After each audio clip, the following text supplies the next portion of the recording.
नमस्कार, स्वागत है आपका होराइजन हिंद दावेदार मैदान में। दावेदार मैदान में हमारा एक ऐसा शो है जिसमें हम आपको मिलवाते हैं उन लोगों से जो लोग नगर निगम चुनाव में स्वतंत्र रूप से अपनी किस्मत आजमा रहे हैं। और इस बार चुनाव की गहमा गहमी के बीच कुछ ऐसे लोग भी आए हैं जो पहले पार्षद रहे हैं। जैसे हमारे साथ है नायक परिवार, हेमंत नायक और उर्मिला नायक ने वार्ड 25 में भरपूर सेवा की है और 5 साल तक कांग्रेस के पार्षद रहे हैं और इस बार उन्हें पार्टी से मौका न मिलने की वजह से स्वतंत्र रूप से मैदान में है। उर्मिला जी, आपका बहुत बहुत स्वागत है। बहुत बहुत स्वागत है हेमंत जी। तो आप बताइए कैसे इस बार आपको क्या लग रहा है, क्या स्थिति है, क्या रहेगा हेमंत जी? वार्डवासियों का आशीर्वाद है और वार्डवासियों के समर्थन से ही ये इतना बड़ा कदम उठाया था। अच्छा, लगता है कि हम करेंगे। क्यों उर्मिला जी बताओ, आपने तो इतना टाइम काम किया है। जैसा कि मैं पूर्व में पार्षद रही हूँ। हाँ। और मेरा आधा वार्ड वही है, रेगर बस्ती है, अजय नगर डीके पैलेस से है। और जैसे रेगर बस्ती, बेरवा बस्ती, साधु बस्ती मेरे अंडर में थी। वहाँ पे जैसे मैंने काम किया था उसी के साथ मेरा नया वार्ड जो अब मुझसे जुड़ा है वह है गौतम नगर, रामबाग से लेकर के अपने चूड़ी वाली जो है हमारे यहाँ पर, वहाँ तक का मेरा एरिया बना है। उस मेरा जैसा कि पहले यही मेन मेरा लक्ष्य यही रहता है कि मेरे वार्ड का विकास हो, वहाँ के लोगों का विकास हो। जो कि मेरा अभी नया वार्ड गौतम नगर है, वहाँ पर आज तलक चद्दर के कच्चे मकान हैं, कच्ची झोपड़ियाँ हैं, टूटी फूटी नालियाँ हैं। उनको मैं मुख्य लक्ष्य लेते हुए वहाँ पर जो पानी की समस्या है, वहाँ के लोगों से मुझे अभी तक जो मुझे दिखा है कि वहाँ की जो मुख्य समस्या है उनको मैं प्रायोरिटी पर लेकर के उनका काम करूँगी। आप मुझे ये बताओ कि आपने इतने साल मतलब इतना समय तक कांग्रेस में सेवाएं दी और आपने बाकायदा पार्षद बहुत सफल कार्यकाल निकाला है। आपको ऐसा क्या लग रहा है कि आप कौन सी ऐसी चीज़ें थी अभी तक जो आप अपने टाइम में पूरा नहीं कर पाए और अब की बार आपको अगर जीत दर्ज कराते हो तो आप पूरी करोगे? देखिए सर, हम लोगों का काम है, फील्ड का काम था। हमने फील्ड बहुत अच्छी तरीके से देखी। और जैसा एक काम है, जैसे साधु बस्ती है, साधु बस्ती में 2 काम मेरे बाकी हैं और सैंक्शन है बाकायदा। स्मार्ट सिटी के अंदर डलनी है सीवरेज लाइन, साधु बस्ती ऊपर और नीचे दोनों कॉलोनियों में सीवरेज लाइन डलनी है 2.5 किलोमीटर, जो सैंक्शन करके कोरोना की वजह से नहीं डल पाई थी। एक दूसरा हमारा ये था कि हमने पाइपलाइन सैंक्शन कराई थी 78 लाख की, जो ओल्ड बस्ती में भी डलनी थी, साधु बस्ती में भी डलनी थी और गौतम नगर में भी डलनी थी। गौतम नगर हमारा एरिया नहीं था उस समय, मगर उस समय उन लोगों की कुछ समस्या देखी थी कि भाई इन लोगों को पानी की समस्या है। वो 3 फुट खड्डा खोद के पानी लेते हैं। 3 फुट खड्डा खोद के पानी लेते हैं। मतलब उस क्षेत्र में आज भी ऐसा है? समस्या है। किस जगह की बात है? गौतम नगर है। उन लोगों की पाइपलाइन 60 साल पुरानी है और वो एक तरह से डैमेज हो गई। वहाँ की जो लाइनमैन है उन्होंने ये समस्या हमको बताई थी। हम लोग एस्टीमेट बनवा रहे थे हमारे वार्ड का, तो बोले यार भैया आप उस एस्टीमेट बनवा रहे हो तो आप हमारे इस वार्ड का भी करवा दो, क्योंकि वहाँ के लोग भी हमसे उतना ही जुड़े हुए हैं जितना कि उस समय से जुड़े हुए हैं। नहीं, वो तो देखिए संबंध तो पारिवारिक हो जाते हैं ना। आज एक बात बताइए, अब जैसे आप हर कोई थोड़ी निर्दलीय इस तरह से अपने दम पे चुनाव लड़ने की सोचता है। क्या है, मैंने भी ये देखा है कि वर्षों तक लोगों के साथ जुड़े रहने के बाद जो कर्मठ लोग होते हैं वो लगभग पारिवारिक सदस्य हो जाते हैं वार्डवासियों के। तो उनको कोई गुरेज नहीं है कि पार्टी टिकट दे या नहीं दे, फिर इसी कॉन्फिडेंस पे तो आदमी चलता है। क्योंकि पार्षद एक ऐसी पोस्ट है जहाँ पे पार्टी नहीं देखी जाती है। क्योंकि अगर पार्टी देखी जाती है बड़े लेवल पे, पार्षद उनमें से एक होता है, हम में से किसी एक को चुना जाता है कि हमारा व्यक्ति आएगा तो हमारी सुनेगा, हमारा काम करेगा, हमारी आवाज को उठाएगा। सही बात है। मैं नहीं होता तो आपको काम था, ये बाकी रह गया था। जो भी सैंक्शन है, मैं खुद पर्सनल 3 बार या 4 बार कल्ला जी से मिलकर आया हूँ। मतलब पानी की ऐसी स्थिति है। गौतम नगर बताया ना आपने, देखिए गौतम नगर और ओड बस्ती। तो आप अगर मतलब चलिए चुनाव आप ईश्वर करे आप जीत जाएं, आप ना भी जीतें तो भी मैं आपको लाइव ये वादा कर रहा हूँ, आप वो 3 फुट गड्ढा खोद के जो जगह है, बड़ी शर्मनाक स्थिति है। देखिए मतलब कैसी हमें इस चुनाव के दौरान कई ऐसी चीज़ों का से साक्षात्कार हुआ है जिनमें से ये बड़ी आश्चर्यजनक चीज़ है। हम बड़ी बड़ी बातें करते हैं विकास की, सरकार लाखों करोड़ों रुपए के पैकेज बांटती फिरती है, जल राहत पैकेज के नाम पे सैकड़ों घोटाले हो जाते हैं। मुझे याद है जलदाय मंत्री थे भाजपा के स्वर्गीय सवारलाल जाट, उनके कार्यकाल में 7-70 करोड़ का कोई पाइपलाइन घोटाला हुआ था। तो इस तरह की जब इतने भारी खर्चे और ये सब होने हो जाते हैं और ऐसे दावे करने वाले प्रशासन और सरकार के बीच अगर आम आदमी आज भी 3 फुट गड्ढा खोद कर अपने पीने का पानी निकाल रहा है तो बहुत शर्मनाक है। आप साधुवाद के पात्र हैं, आप हमें ये चीज बता रहे हैं। मैं आपको वादा करता हूं कि उस चीज का लाइव मैं चल के आपके साथ करूंगा। एक मैं आपको एक चीज बताऊं, बहुत सी कॉलोनियां आपने देखी होगी, सारा आपका एरिया डेवलप्ड है, वहाँ आज भी चद्दर के मकान है और कम से कम 50 से ज्यादा 50 से ज्यादा गौतम नगर, बाकी सब एरिया उस कॉलोनियों के अंदर डेवलप है। वो एक ऐसा एरिया भी है वहाँ पर जो आज भी, तो ये प्रधानमंत्री आवास योजना और इस तरह की योजनाएं वहां तक नहीं वहाँ पहुंचती, तक आज तक नहीं पहुंची है। फॉर्म जबकि मैंने भराए गए, 2,500 फॉर्म मैंने प्रधानमंत्री भरवाए हैं। योजना के एक परिवार के। गौतम नगर मेरा एरिया उस समय भी नहीं था, मैं उस समय भी 2,500 फॉर्म भरा चुका हूँ, मगर वो आज तक नहीं आई। 5 साल हो गए। धरातल पे नहीं आती तो है ये जो इतने विधायक निकल लिए, इतने मतलब कांग्रेस से भी मेरे ख्याल 20-25 साल से तो कांग्रेस है ही नहीं, विधायक इतने विधायक रह लिए, विधायकों को ये चीज नहीं सुनती। विधायक जी की तो मैं आपको बात बताती हूँ। जैसे कि मैं पार्षद रही हूँ वार्ड 18 से, अनीता बदेल जी हमारी विधायक रही है। मेरा वार्ड 18 है। उस जो चुनाव चल रहे थे एमएलए के, उससे जस्ट पहले कहते हैं आचार संहिता लग जाएगी, इससे पहले काम नहीं हो, जितना हो सके उद्घाटन कर दीजिए, जितना हो सके और उठा दीजिए। तो उसी के साथ में पत्थर लगना एक बड़ी बात होती है। हाँ, वो पत्थर लगने के लालच में काला पत्थर लगता है एक।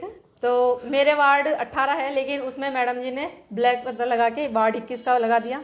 मेरे ही वार्ड 18 में एक 19 का लगा दिया। मैं आपको दिखा सकती हूँ उसकी फोटोज, आज भी लगा हुआ आज भी है वो बकायदा। तो भाई ये तो आज बड़ी गजब बात हो गई। देखो उर्मिला जी, आप चुनाव जीतो नहीं जीतो, हम आपको अपनी तरफ से तो मतलब पूरा विजय का टोकन दे रहा हूं मैं आपको। आप चाहे चुनाव हारो या जीतो, वो देखो ईश्वर की अनुकंपा है और आपके पकड़ में। विधायक को उनका एरिया नहीं पता है, लेकिन ये चीज मीडिया को बताने के लिए आप बहुत साधुवाद के पात्र हो। मैं निश्चित तौर पे आपसे वादा कर रहा हूँ, हेमंत जी, उर्मिला जी, मैं आपके वार्ड में आऊंगा और आप मुझे ये सब चीजें दिखाएंगे और अपन मिलकर इस लड़ाई को लड़ेंगे, जरूर जरूर, है ना।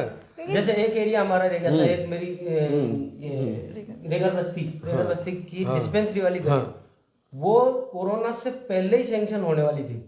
जनरल फंड लगा नहीं, अगस्त के 1 महीने के अंदर अंदर वो चुनाव होने थे और वही चली प्रक्रिया, तो उसमें सैंक्शन हो गई जनरल फंड। मेयर साहब ने हमें सैंक्शन दे दी उसकी, क्या हो जाएगा, आपका ये रोड है वो बनवा लीजिए।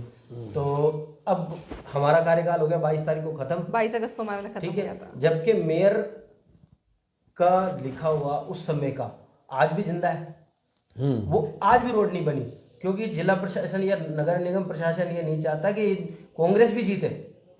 ये क्यों, क्या पता, यही कांग्रेस क्योंकि एक भी वार्ड के अंदर 1 रुपया नहीं लगा। मतलब आप तो प्रशासन पे आरोप लगा रहे हैं। प्रशासन पे भी आरोप, प्रशासन में भी एंटी कांग्रेस मानसिकता के लोग बैठे हैं। सरकार तो उन्हीं की है। तो इतना मैं पार्टी से था इस समय, तो पार्टी में बोल भी नहीं पा रहा था, मगर अब मैं आज आपके मंच से बोलता हूँ कि यहाँ पर नगर निगम में भी बहुत सा गड़बड़ है। बताइए, नगर निगम में राजस्थान में सरकार होते हुए कांग्रेस की पकड़ इतनी मजबूत देखिए आप, है ना, कितनी मजबूत है कि अपने ही अधिकारी जो हैं वो उनके आदेशों की पालना नहीं करते हैं। जबकि उनको 3-4 बार ऊपर से फोन भी करा दिया, भाई ये सड़क बननी है। पार्षद कहता है उसकी वैल्यू नहीं, कहते हैं ऊपर से फोन, ठीक है हम ऊपर से भी फोन कराते हैं। कहाँ ऊपर से, क्या भगवान घर से फोन कर रहे हैं भाई? वो तो वो वो किसको आका मानते, साक्षात कृष्ण भगवान नीचे उतर के आके थोड़ा काम करने वाले हैं। किसको मानते पता नहीं। काम तो क्योंकि हमारा ये जरूर है कि अगर हम जीत के आते हैं तो उसे 7 दिन के अंदर अंदर वो कंप्लीट हो जाए, क्योंकि सैंक्शन पड़ा है और जनरल फंड का पैसा वो लगना ही है। किसी हम नहीं आते तो हमारे बाद में वाला आएगा तो 7 दिन के अंदर ही बनाएगा उसको। कई बार हमारे साथ ही होता है, जैसे कि हमने हेमंत भाटी जी से भी कहा, उनका भी बहुत सहयोग रहा, क्योंकि कहते हैं किसी से ऊपर से फोन कराओ, हम उन्हें मानते हैं। हाँ। तो हमारा सहयोग काफी रहा है। हमारी पाइपलाइन जो हमारे वार्ड 18 में डली है, उसमें भाटी सर का मैं धन्यवाद दूंगी कि उन्होंने हमारा इतना सहयोग किया, और वो पाइपलाइन आज जो वहाँ पे पानी पी रहे हैं लोग, वो हमारे भाटी साहब की 5 किलोमीटर पाइपलाइन डली है। ग्रेट। चलिए, किसी ने तो सुनी दोनों की एक सिस्टम से, जहां पर पाइपलाइन डली है उसी जगह सीवरेज लाइन डली है और उसके बाद सड़क बनी है। बताइए कितना ऑर्गेनाइज। सीवरेज, पाइपलाइन, फिर सड़क, ताकि उन्हें आने वाले समय में ये दिक्कत नहीं है कि ये सड़क टूट गई और ये हो गया। और जिस जगह सड़क नहीं बनी है वहाँ पाइपलाइन और सीवरेज तो कंप्लीट हो चुकी है, केवल उसको किसी भी पार्षद को सड़क बनानी है, 10 साल तक उसे देखने की जरूरत नहीं है सड़क को।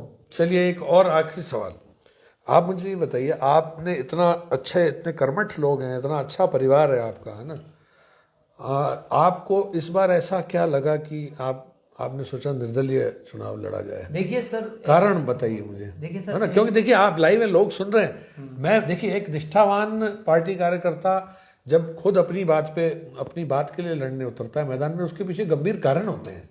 वो कारण आपके वोटरों तक जरूर पहुंचना चाहिए, वो कारण आपकी पार्टी तक भी पहुंचना चाहिए, ताकि आपका जो हुआ, आप तो निश्चित तौर से जनता के दम पे जीत जाएंगे, लेकिन अंदर सैकड़ों ऐसे लोग बैठे हैं जो अपना जीवन दे रहे हैं, अपने बीवी बच्चों के हिस्से का समय, अपने बच्चों की पढ़ाई का पैसा उन पार्टी में राजनीतिक नेताओं की सेवा में लगा रहे हैं। ऐसे लोगों तक ये संदेश जरूर पहुंचना चाहिए कि नायक परिवार ने ऐसा कदम क्यों उठाया, कारण बताइए। मेन चक्कर ये था, हमने ये कदम इसलिए उठाया कि जो विजय नागौरा जी कांग्रेस के प्रत्याशी हैं वो भी बाहरी हैं, उन्हें वो इस वार्ड में नहीं रहते, वो इस वार्ड में नहीं रहते, जबकि उनका खुद का वार्ड, तो वो वहां जीतेंगे कैसे फिर? जिस वार्ड में 21 में रहते हैं वो वार्ड एससी का है, वो अपने वार्ड से आज तक नहीं लड़े मेरे हिसाब से। कभी जाते हैं वो सुभाष नगर चल जाएंगे, कभी ईसाई मोहल्ले से लड़ लेंगे, कभी यहाँ से लड़ लेंगे। अरे आप स्थायी निवासी जहाँ से वहां से लड़े, क्योंकि दूसरा कार्यकर्ता भी अपना 5 साल देता है उस वार्ड में, उसको अपना मौका देने दें। लेकिन यहाँ पे तो पार्टी को नया एक्सपेरिमेंट करने की जरूरत नहीं थी। आप अपने आप में बहुत सफल और अच्छा काम कर रहे हैं, तो इसमें दूसरे व्यक्ति को देने का औचित्य क्या? मेरा ये मानना है कि हाँ, स्थायी को देते, या तो उर्मिला को देते, या फिर लारा भैया जो किसी स्थानीय आदमी को देते, जो हम दोनों में ही कंपटीशन था, हम लोगों को भी यही स्थानीय आदमी को देते। ये बीजेपी का जो कैंडिडेट खड़े हैं वो भी यहाँ के नहीं है, वो भी यहाँ केवल दुकान खोलने आते हैं, वो भी फरीदाबाद रहते हैं, वार्ड दूसरा लगता है। बताओ गजब है तो, मतलब। और वो उनके बड़े भाई जो हेमंत फौजी है, वो 3 बार चुनाव, 2 बार निर्दलीय लड़ चुके हैं, 1 बार पार्टी से लड़ चुके हैं, 1 बार फिर पार्टी से टिकट लेके आए हारने के बाद। बताइए, यथा राजा तथा प्रजा होनी चाहिए, ये पता नहीं कहाँ का राजा और कहाँ की प्रजा। 4 बार चौथा चुनाव है उनका चौथा, उस फैमिली का चौथा, उस फैमिली का चौथा चुनाव है ये। किस फैमिली का? ये जो हमारे सामने बलराम कृष्ण जी खड़े हैं, हाँ, ये चौथा चुनाव है। चौथा। पिछले 3 का क्या हुआ? 2 बार निर्दलीय लड़े, 1 बार पार्टी से लेके आए, हार गए, हमारे सामने हारे ना तीनों बार। तीनों बार हारे। तो अब की बार क्या झंडा गाड़ लेंगे? एक बात बताओ आप, मतलब राजनीतिक दलों की भी आप स्थिति देखिए। मैं वही कहता आया हूँ, राजनीतिक दलों में फिल्ट्रेशन सिस्टम नहीं है। हमने होराइजन इन दावेदार जो शो शुरू किया था, मैं आपको जानकारी के लिए बता दूं कि हमने तकरीबन 57-58 लोगों के इंटरव्यू लिए थे, उनमें से 29 लोग आज चुनावी मैदान में हैं और सबकी स्थिति बहुत मजबूत है। अब जब हमारे जैसा अदनासा न्यूज चैनल जब स्क्रीनिंग लगाता है और 29 लोग मैदान में अगर चुनाव लड़ते हैं, तो राजनीतिक दलों को तो बहुत आराम से, बहुत केयरफुली टेकअप करना चाहिए। अब जैसे नायक परिवार दिखाई दे रहा है, दिख रहा है अपने आप में आइडियल है, तो इस परिवार में बाहर का आदमी फेंकने की जरूरत कहाँ थी? और वहीं आप भाजपा को भी देखिए, पिछली बार 3 बार चुनाव हारे हुए व्यक्ति को एक नई जगह भेज के, मतलब कुछ भी हो रहा है। ये सब चीजों पर नियंत्रण लगना चाहिए अगर स्वस्थ लोकतंत्र की स्थापना करनी है तो। और कोई संदेश उर्मिला जी अपने वोटरों के लिए? हेमंत जी जैसे कि मैं आपके चैनल के माध्यम से मेरे सभी वार्ड 25 के वार्ड वासियों से एक ही निवेदन करती हूँ कि यदि वह मुझे विजयी बनाते हैं, जैसे कि उन्होंने मुझे पहले भी आशीर्वाद दिया था, आशीर्वाद रूपी अगर मुझे विजय बनाते हैं, जो मुझसे काम रह गए थे उनके लिए तो मैं क्षमा चाहूंगी, और आने वाले समय में उनको ये विश्वास दिलाती हूँ कि ये मैं आती हूँ तो आपके जो काम रह गए हैं उनको करूंगी। उसी के साथ जो मैंने वार्ड वासियों का फ्यूचर है उसको ध्यान में रखते हुए मैं उनकी सेवा जरूर करूं। आप मुझे। हेमंत जी? बस सर, हम तो सेवा, शो तो रन आप ही करोगे, कार्यकर्ता सबसे बड़े इनके आप हो। हम तो सेवादारी हैं, सेवा में तत्पर है हमेशा। कभी किसी ने रात को 12 बजे भी फोन करके ये बोला कि ये काम है भैया, तो उसका मना नहीं किया। हमें 24 आवर्स हमारा बस। तो आपने आज तक मना नहीं किया, तो मुझे उम्मीद है कि वार्ड 25 की जनता भी इन्हें नकारेगी नहीं। तो फिर किसी नए चेहरे, फिर किसी नए व्यक्ति, फिर किसी नई सोच के साथ, फिर किसी नए दावेदार के साथ जो मैदान में डटा हुआ है, जल्दी मिलेंगे। आज के लिए बस इतना जी। Thank you. धन्यवाद।